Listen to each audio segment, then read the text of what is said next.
Hello guys, welcome back. तो हमारा abetment चल रहा था और हमने 107 108 किया था। आज हम कवर करेंगे सेक्शन 109 से सेक्शन 1014 तक। ये 6 सेक्शन पनिशमेंट के बारे में बताते हैं। अगर एक्ट होगा तो किस तरीके से अबेटर को पनिशमेंट मिलेगा। तो चलिए स्टार्ट करते हैं 109 से। So I hope you all have your bear hats. 109 क्या कहता है? It is about the punishment of abetment if the act abetted is committed in consequence and where no express provision is made for its punishment. तो अगर abetment का act हुआ है और वो एक्ट हुआ है in consequence. So let me just open this. हाँ, वो हुआ है is committed in consequence and where no express provision is made for the act. तो कॉन्सिक्वेंस में मतलब है वो उसी टाइम हो गया है, अबेटमेंट के साथ साथ हो गया है। और ये तीनों केसेस में हो सकता है, इंस्टिगेशन में भी, बाय एड भी और कॉन्स्पिरेसी में भी। मैंने आपको पहले बताया था कि तीन तरीके से अबेटमेंट होती है। Whoever abets any offense shall, if the act abetted is committed in consequence of the abetment and no express provision is made, तो वो कॉन्सिक्वेंस में हुई है और उसके लिए कोई ऐसा स्पेसिफिक प्रोविजन नहीं है, तो उसको किस तरीके से पनिशमेंट मिलेगा? उसको उस तरीके से पनिशमेंट मिलेगा जैसे कि उस ऑफेंस के लिए पनिशमेंट प्रोवाइडेड है इस कोड में। ठीक है, अब इसका एग्जाम्पल देखते हैं हम लोग। ये मैंने आपको के लिए एक टेबल बनाया है। तो जो पनिशमेंट है, जिस अगर उसके बारे में इस तो अगर सेपरेट प्रोविजन नहीं है पनिशमेंट के लिए, तो क्या होगा? The then the code for the then it would be punishable with the punishment provided for original offense. तो जो ओरिजिनल ऑफेंस हुआ है अबेटमेंट से, उसी का पनिशमेंट अबेटर को भी मिलेगा जिसने वो अबेट कराया है। और हमने पहले बताया भी था कि अबेटर की लायबिलिटी सेम ही होती है, जो पनिशमेंट हुआ है वो ही पनिशमेंट अबेटर को भी मिलता है। तो ये वही रूल। और अभी मैंने आपको बताया एक्सप्लेनेशन, जो इसकी एक्सप्लेनेशन है सेक्शन की, वो ये कहती है कि इसमें तीनों तरीके के अबेटमेंट हुए हैं, इंस्टिगेशन से, एडिंग से और कॉन्स्पिरेसी से। इसमें ये काफी लैंडमार्क जजमेंट है, मुन्नुसामी वर्सेस स्टेट ऑफ तमिलनाडु का। इसको कवर करने से पहले मैं आपको ओरली कुछ इलस्ट्रेशन बता देती हूँ जिससे आपको क्लियर हो जाएगा। मान लीजिए ए ने ई को इंस्टिगेट किया, ए ने बी को इंस्टिगेट किया फॉल्स एविडेंस देने के लिए, और बी ने वो कमिट कर दिया। तो अब यहाँ पे जो ए है, he is guilty of committing that offence and he will be liable to the same punishment as B. तो जो बी ने पनिशमेंट किया है वही पनिशमेंट ए को मिलेगी। ये इंस्टिगेशन का हो गया। और अब देखते हैं कॉन्स्पिरेसी का एक इलस्ट्रेशन लेते हैं। ए एंड बी ने कॉन्स्पायर किया जेड को पॉइजन देने के लिए। ठीक है, तो इसमें ए जो है वो पॉइजन लेकर आया और उसने बी को दे दिया। अब बी ने वो पॉइजन दे दिया जेड को और जेड की डेथ हो गई। तो बी ने कैसे दिया? बी ने इन परसुएंस ऑफ द कॉन्स्पिरेसी, मतलब आपको कॉन्स्पिरेसी में एक ओवर्ट एक्ट होना चाहिए, वो एक्ट हो गया। उसने ए ने बी को पॉइजन दे दिया, ये हो गया इन परसुएंस ऑफ द कॉन्स्पिरेसी, और बी ने जेड को वो पॉइजन दे दिया। और इसमें एक ये भी बात है इस सेक्शन में कि जरूरी नहीं है कि जब अबेटमेंट हो रहा है तो जिसने मेजरली अबेट किया है ये ऑफेंस, जैसे ए ने उसको जहर दिया था, तो ए अगर उस टाइम सीन पे प्रेजेंट नहीं है तो भी ए लायबल होगा क्योंकि उसने अबेटमेंट कर दिया है। और यहाँ पे कॉन्स्पिरेसी भी है।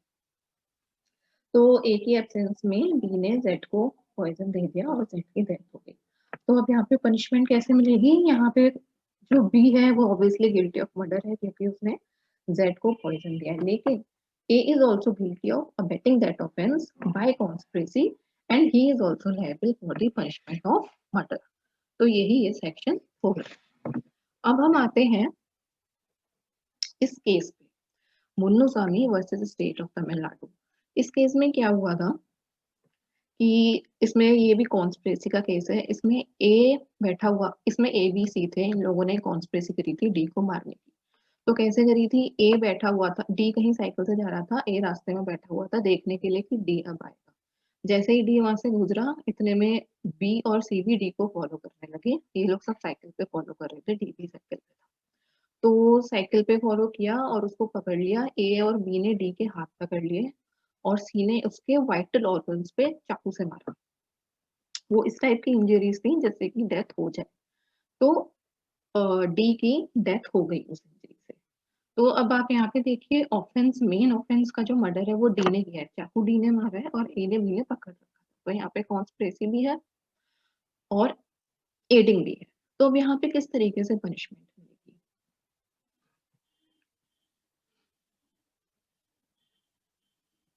तो इस केस में ये माना गया था कि ये तीनों कॉन्स्पिरेटर्स थे और इन तीनों ने एक्टिवली पार्टिसिपेट किया था इस प्लान में। और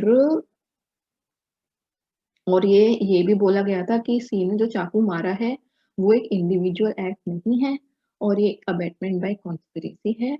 और इसीलिए जो C was guilty of murder under section 302, लेकिन ए और B they were guilty of the offence under section 302, क्योंकि अभी हमने ये सेक्शन यही कहता है वैसे ही सजा मिलेगी जो अबेट कर रहा है, जैसे कि जिसने मर्डर किया है उसे मिलेगी, अगर कोई और एक्सप्रेस प्रोविजन नहीं है तो।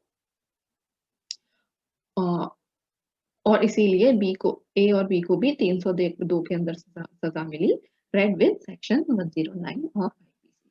तो this is what is section 109। अब हम आते हैं सेक्शन 110। अब तब क्या होगा जब जो एक्ट हो रहा है, जो एक्ट अबेट किया है, जो पर्सन एक्ट को अबेट कर रहा है, अगर वो डिफरेंट इंटेंशन और नॉलेज हो उसकी, मान लीजिए ए ने बी को जान से मारने के लिए कहा, तो अभी तक हमने यही देखा है कि क्योंकि ए को बी ने बोला है इसीलिए बी जान से मार देता है, लेकिन कई बार क्या हो सकता है, बी के कुछ अपने भी इंटेंशन हो सकते हैं, उसका कुछ और इंटेंशन, उसको कुछ और नॉलेज हो सकती है, वो एक्ट अबेट कर देंगे। तो इस केस में पनिशमेंट कैसे मिलेगी? तो इसके लिए मैं नीचे करती हूँ, eligibility of the person abetted is not affected by this section and the person may be guilty of abatement if act done with different intention or knowledge। तो ये क्या बोल रहा है कि अगर जो मेन ऑफेंस कर रहा है, जिसको अबेट किया गया है, अगर उसकी इंटेंशन और नॉलेज डिफरेंट है, तो भी जिसने एक्ट अबेट किया है इससे उसके ऊपर कोई फर्क नहीं पड़ेगा, उसको सजा वही मिलेगी जो उसने अबेट करने के लिए बोला है। और अगर आपको याद होगा तो ये सेक्शन 1010 को हम रीड करते हैं एक्सप्लेनेशन 3 ऑफ सेक्शन 108, जिसको मैंने आपके साथ शेयर किया था जब मैंने 108 सेक्शन पढ़ाया था। तो ये उसी का प्रिंसिपल यहाँ पे फॉलो हो रहा है कि इंटेंशन से कोई फर्क नहीं पड़ेगा, और जिसने अबेट कराया है और जिसको अबेट किया है, अगर जो मेन ऑफेंस कर रहा है अगर उसका इंटेंशन कुछ और भी है तो भी सजा वो ही मिलेगी, उसके इंटेंशन से कोई फर्क नहीं पड़ेगा। Now let's come to section 111। और ये सेक्शन क्या बोलता है, काफी इंपॉर्टेंट सेक्शन है। This section is about the liability of abetter when one act abetted and different act done। यानी कि अबेट किसी एक एक्ट के लिए किया था, मान लीजिए अबेट किया चोरी करने के लिए लेकिन हो गया मर्डर, तो तब क्या हो गया, तब क्या लायबिलिटी बनेगी? हमने ऊपर पढ़ा था इंटेंशन के बारे में। इंटेंशन मैटर नहीं करती है, इंटेंशन से फर्क नहीं पड़ता, जिसने एक्ट को अबेट किया है उसको तब भी वही ऑफेंस की सजा मिलेगी जो वो अबेट कर रहा था, अगर इंटेंशन जिससे अबेट करवाया है उसकी कुछ और भी रही हो। लेकिन यहाँ पे तो एक्ट ही कुछ और हो गया, तब क्या होगा?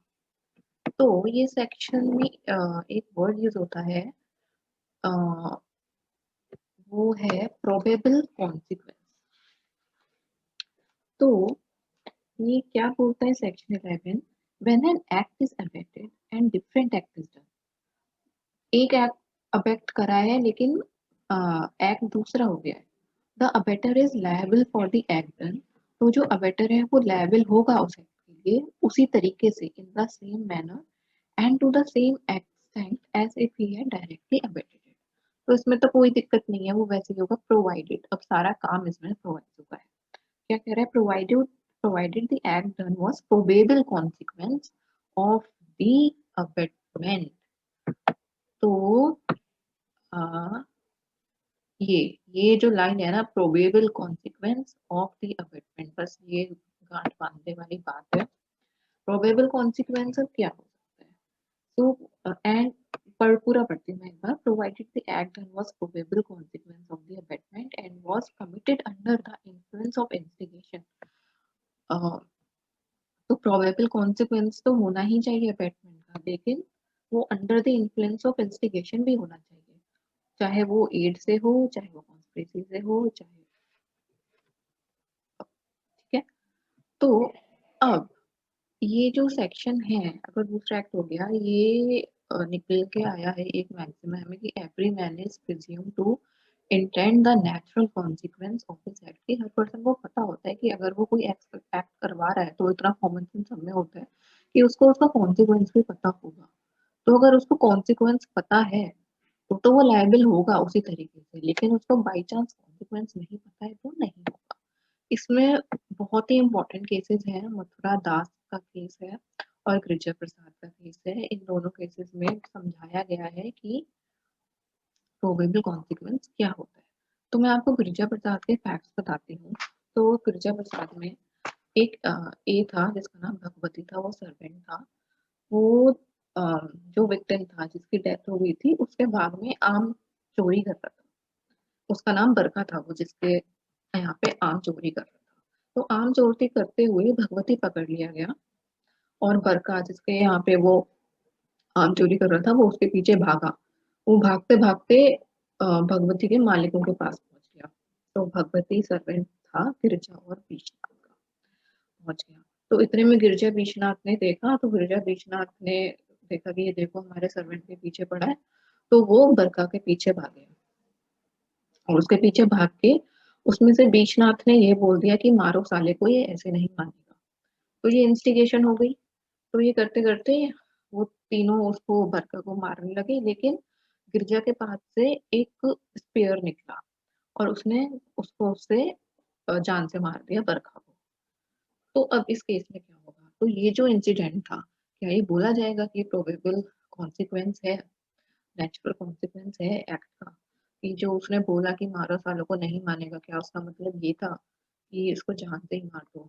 तो उसमें कोर्ट ने बोला नहीं, क्योंकि सबसे पहले तो गिरिजा के पास वो जो स्पेयर था, वो जो छोटा चाकू था, भागवती और विश्वनाथ में से किसी को पता ही नहीं था कि उसके पास है। अगर उन्हें पता होता तो सिचुएशन दूसरी होती, लेकिन उनको पता ही नहीं था। ये प्रूव नहीं हुआ कि उन्हें पता था। और अम, मारो सालेगा नहीं तो ये मानेगा नहीं, इतना इससे ये इंटेंशन नहीं निकली थी कि वो यही कहना चाह रहे थे कि इसको मारना है, इसको जान से मारना है।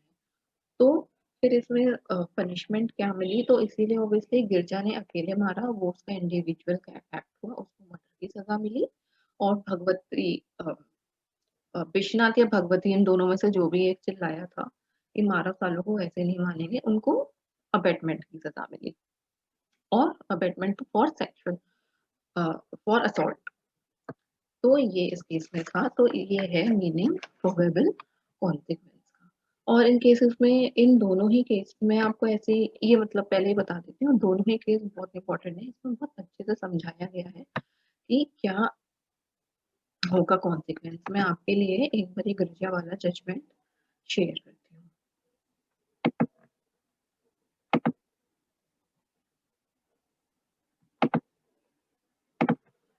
हाँ, तो ये है जजमेंट, बहुत पुरानी जजमेंट है और बहुत ही प्यारी जजमेंट है। Emperor versus Girja Prasad and others. तो इसमें ये देखिए, under section 111 of the IPC, an abettor may be liable for the commission of a different act than the one he instigated, provided the different act was a probable consequence of the abatement. तो यहाँ पे probable consequence नहीं था abatement का, and also it is under the influence of the instigation. तो अब यहाँ पे बताया कि probable consequence क्या होता है। A probable consequence of an act is one which is likely or which can reasonably be expected to follow from, वो उस एक्ट से फॉलो होना चाहिए, वो नेचुरली फॉलो होना चाहिए। मैं आपको एक और एग्जांपल देती हूँ। मान लीजिए ए ने बी को इंस्टिगेट किया सी का घर चलाने के लिए, ठीक है। तो वो घर जलाने गया, लेकिन वो घर जलाने के साथ साथ उस घर में कुछ चोरी भी कर लाया। तो ए ने जो अबेटमेंट की वो सिर्फ चोरी कर आग जलाने के लिए होगी, उसका उसी ऑफेंस का अबेटमेंट हुआ है। चोरी करना यहाँ पे नेचुरल कॉन्सिक्वेंस नहीं था, उसको नहीं पता था कि वो ऐसे चोरी भी कर लेगा। तो यहाँ पे भी वो प्रोबेबल कॉन्सिक्वेंस नहीं होगा, और इस केस में भी ऋचा प्रसाद में भी वो नहीं था।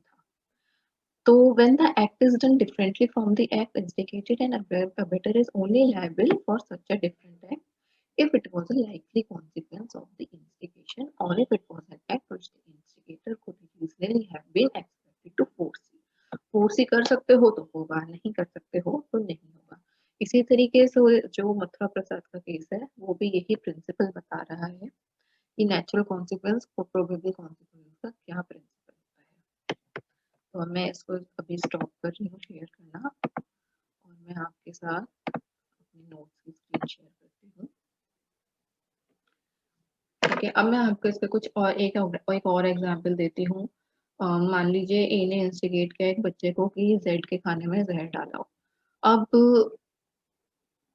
वो बच्चा है, और आप अगर टेबल में 3-4 लोग एक साथ बैठे हैं तो बच्चे गड़बड़ कर सकता है, तो बच्चे को बहुत अच्छे से समझाना पड़ेगा। तो यहाँ पे बच्चे ने जहर तो दे दिया, लेकिन उसने जेड की जगह वाई को दे दिया। तो यहाँ पे ये माना गया कि ये प्रोबेबल कॉन्सिक्वेंस था, क्योंकि वो बच्चा था और या फोर्स ही कर सकते थे कि ऐसा हो सकता है, इसमें कुछ ऐसा अलग नहीं था कि नहीं हो सकता। तो इसीलिए बच्चा तो एक्सेप्शन में आ गया, बच्चे को तो कोई सजा नहीं हुई, लेकिन यहाँ पे ये प्रोबेबल कॉन्सिक्वेंस माना गया कि आप मारना किसी और को चाहते थे, एक्ट दूसरा हो गया और वो मर गया, ये प्रोबेबल कॉन्सिक्वेंस ही था। ठीक है, तो उसको मर्डर की ही सजा मिलेगी इसमें, जिसने अबेट किया था। इसी तरीके से एक और मैं आपको बताती हूँ। ए ने इंस्टिगेट किया बी और सी को कि घर में जाके रॉबरी करो। ठीक है, एंड उसके लिए उसने उसको आर्म्स वगैरह भी प्रोवाइड किए। बी और सी ने जाके हाथ में घर में घुस गए। घर में एक बंदा था जेड, और उसने देखा, उसने रजिस्ट किया जे को जेड को, तो जेड ने रजिस्ट किया बी और सी को भी रॉबरी मत करो। तो इसी बीच जेड का मर्डर हो गया, बी और सी में से किसी एक ने उसका मर्डर कर दिया, लेकिन इन्हें इंस्टिगेट किस चीज के लिए किया था, सिर्फ रॉबरी करने के लिए। तो अब अगर यहाँ पे जो मर्डर है वो प्रोबेबल कॉन्सिक्वेंस है अबेटमेंट का, तो ए जो है वो लायबल होगा मर्डर के लिए, नहीं तो वो लायबल होगा सिर्फ रॉबरी के लिए। ठीक है, तो this is section 111।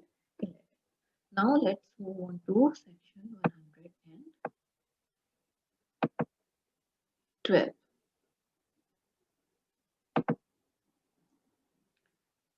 Just a second. Yes. So what is 112 is saying? A better when liable to cumulative punishment for an act abetted and for act done। तो ये क्या बोल रहा है?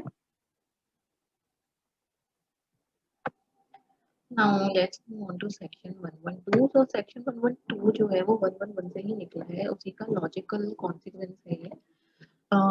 क्या बोलता है? A better when liable to cumulative punishment for act abetted and for act if the act for which the abettor is liable under the last preceding section। तो जो हमारा 111 सेक्शन था, अगर अबेटर उसमें लायबल है फॉर द प्रोबेबल कॉन्सिक्वेंस जो हमने अभी अभी पढ़ा, section is committed for the last proceeding section is committed in addition to the act abetted and consequent a distinct offense। तो जिसके लिए अबेट हुआ है उसके साथ साथ एक और डिस्टिंक्ट ऑफेंस भी कर देता है, वो पर्सन जिसको कि अबेट किया था ऑफेंस करने के लिए, वो एक अलग ऑफेंस कर देता है। The abettor is liable to punishment for each of the offence. तो जो अबेटर है वो दोनों ऑफेंस में लायबल होगा। अभी हमने पीछे पढ़ा था कि 111 में अगर प्रोबेबल कॉन्सिक्वेंस है और दूसरा एक्ट हो गया है तो लायबल होगा। तो ये उसी का आगे का पार्ट है इसमें। तो ये मैं आपको एक एग्जांपल से समझाती हूँ। मान लीजिए ए है, उसने इंस्टिगेट किया एक पब्लिक सर्वेंट को कि जहाँ पे कुछ लोग खड़े हैं वहां पे जाके डिस्ट्रेस फैला के आओ। ठीक है, तो बी कॉन्सिक्वेंस में पब्लिक सर्वेंट है, चला गया डिस्ट्रेस फैलाने के लिए। और जैसे हम मान लीजिए अभी अनलॉफुल जो यहाँ पे फार्मर्स हैं रिसेंटली जो फार्मर्स का हो रहा है, वहाँ पे किसी ने बी को, पुलिस वाले को इंस्टिगेट कर दिया कि जा भाई वहाँ पे थोड़ा-सा कुछ ऐसा कुछ फैला के आ जा डिस्ट्रेस सा। ठीक है, लेकिन उसी के साथ-साथ बी ने क्या किया, डिस्ट्रेस तो फैलाया उसने, वहाँ पे कुछ लोगों को ग्रीवियस हर्ट भी दे दी। अब उसने 2 ऑफेंस कर दिए बी ने, एक तो रेजिस्टिंग द डिस्ट्रेस और दूसरा वॉलंटरी कॉजिंग हर्ट। तो अब इसमें बी तो ऑब्वियसली क्योंकि उसी ने किया है, दोनों पनिशमेंट के लिए लायबल होगा। लेकिन अगर ए को पता था कि B was likely to cause voluntary hurt, अगर ए को ऐसा लग रहा था कि वो ऐसा कर सकता है, तो देखिए यहाँ पे प्रोबेबल कॉन्सिक्वेंस से ये थोड़ा-सा अलग है। प्रोबेबल कॉन्सिक्वेंस आप ऐसे फोर्स ही कर सकते हो कॉमन सेंस से कि जैसे हमने लास्ट सेक्शन में बताया था, लेकिन यहाँ पे आप कैसे कर सकते हो, मान लीजिए उसने देखा, उसने बी को भेजा, वो बी को ऑलरेडी जानता था कि भाई बी थोड़ा-सा जाट टाइप का इंसान है और उसको मैंने डिस्ट्रेस करने के लिए भेजा है, तो उसको मैं जब गाँव में भी कहीं पे भेजता था, तो उसको करने कुछ भेजो, वो 3-4 लोगों को पीट के आ जाता था, थोड़ा पहलवान टाइप का इंसान है। तो एक ए ऐसा सोच सकता था कि बी ऐसा कर सकता है। तो अगर ऐसा केस है तो ए भी दोनों एक्ट्स के लिए लायबल हो। तो ये 112 है।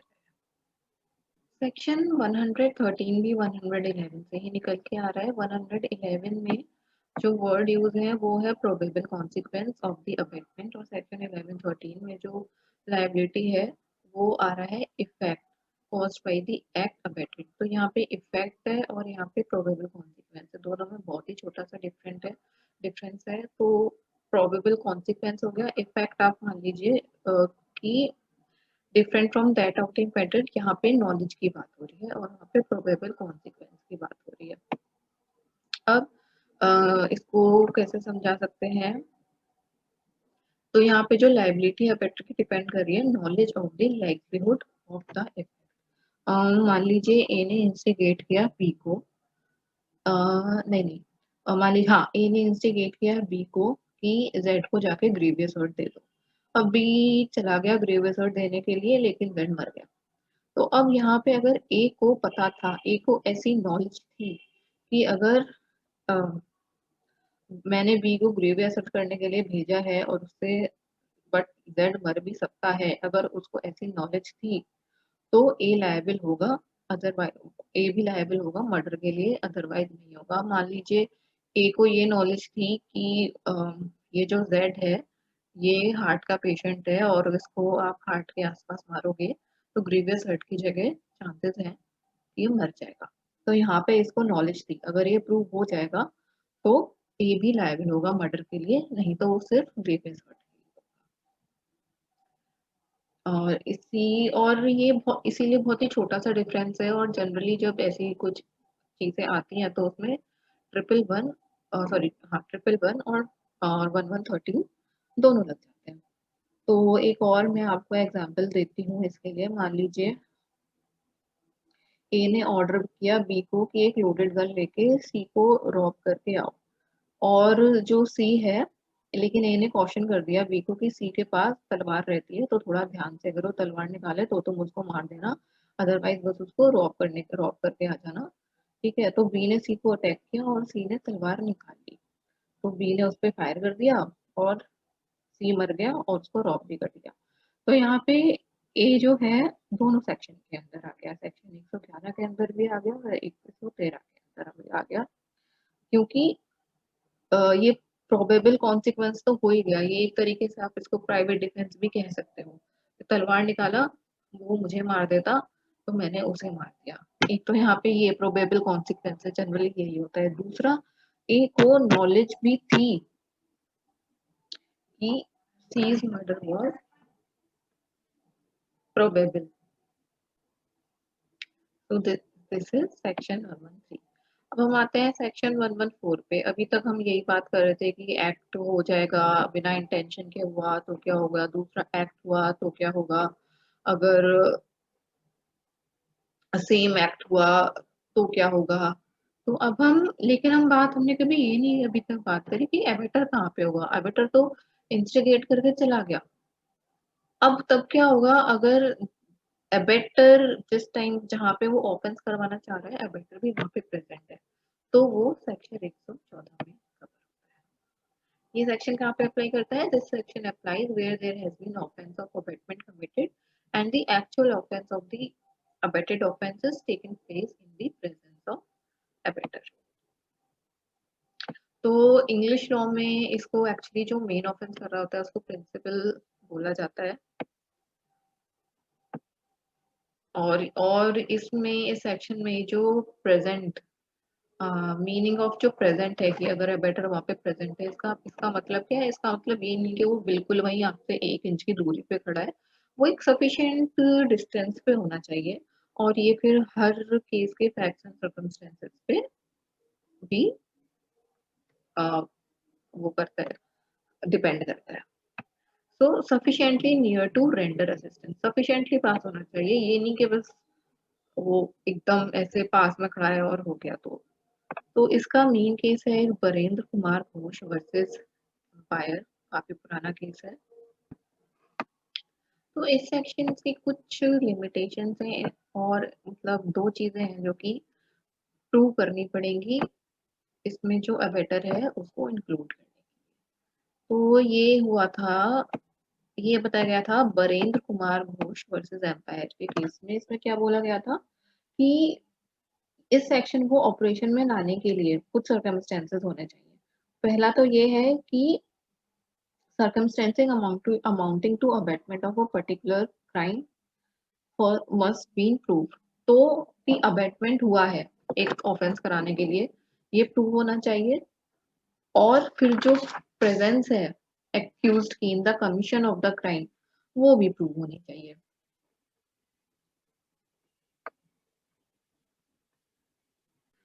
तो जिसने एक्ट को अबेट किया है, आपने इंस्टिगेट कर दिया, एक एक्ट हो गया।